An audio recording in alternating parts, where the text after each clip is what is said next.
তো বন্ধুরা, চলে এসেছি একটা রান্নার রেসিপি নিয়ে। আজকে বানাবো ফ্রায়েড রাইস আর চিকেন কষা। তো সেইটাও বানানোর জন্য চালটাকে আমি প্রথমে ভিজিয়ে নিয়েছি।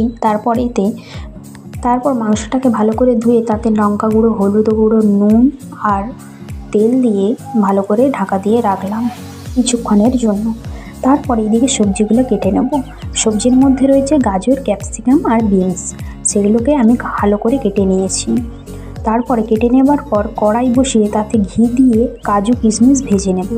তারপর কাজু কিশমিশ লাল লাল করে ভাজা হয়ে যাওয়ার পর সেই কড়াইতে আর একটু ঘি দিয়ে গাজর, ক্যাপসিকাম, বিনসগুলো ভেজে নেব ভালো করে। আর হ্যাঁ, তাতে একটু পরিমাণ মতো নুন দিয়ে দেব। আর এই সবজিগুলোকে ভাজতে হবে লাল লাল করে।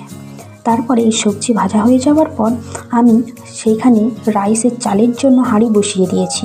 তাতে দিয়ে দিলাম গোটা গরম মশলা। গরম মশলাতে ছিল তেজপাতা, লবঙ্গ, দারচিনি আর এলাচ।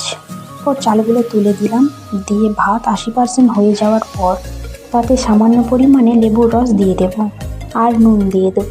পরে সেটা নামিয়ে আনার পর একটা গামলায় ঢেলে তাতে গাজর, ক্যাপসিকাম, বিনস, কাজু কিশমিশ ভাজা সব দিয়ে দিয়েছি। তারপর দিয়ে দিলাম চিনি গুঁড়ো করে রেখেছিলাম, সেটা দিয়ে দিলাম। তারপর পরিমাণ মতো লেবুর রস, পরিমাণ মতো ঘি দিয়ে এটাকে ভালো করে মাখিয়ে নেব, মানে সবগুলোকে মিক্স করে নেব। মিক্স করে আমি এটাকে ঢাকা দিয়ে রেখে দিলাম। এবার চলো মাংস করি। চলো এবার তাহলে চিকেন কষা করা যাক। তার জন্য প্রথমেই তেল দিয়ে তাতে হলুদ গুঁড়ো আর নুন দিয়ে আলুগুলো ভালো করে লাল লাল করে ভেজে নেব।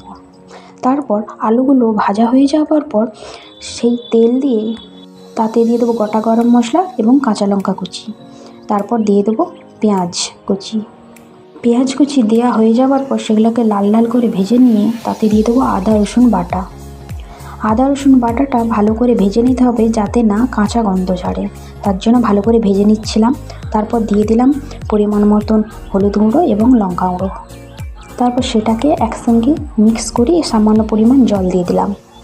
তারপর দিয়ে দিলাম টমেটো কুচি ও ধনেপাতা কুচি। তারপর সেটাকেও ভালো করে মিক্স করে দিলাম। তারপর আমাদের এখানে মশলা রেডি হয়ে গেছে। তো এবার মশলার উপরে মাংসগুলো দিয়ে দিলাম আর ভেজে রাখা আলুগুলো দিয়ে দিলাম। তারপরে ভালো করে নাড়িয়ে এবার আমরা চাপা দিয়ে দেবো। তারপর ঢাকনা খুলে দেখব কতটা এখনও কষতে বাকি আছে। এখনও কিছুটা জল আছে, তাই আবারও ঢাকা দিয়ে দিলাম। তারপর আমার চিকেন কষা রেডি। তোমাদের আমার ভিডিওটা কেমন লাগলো অবশ্যই কমেন্ট করে বলবে। আর আমার ভিডিও এই পর্যন্তই। চলো টাটা।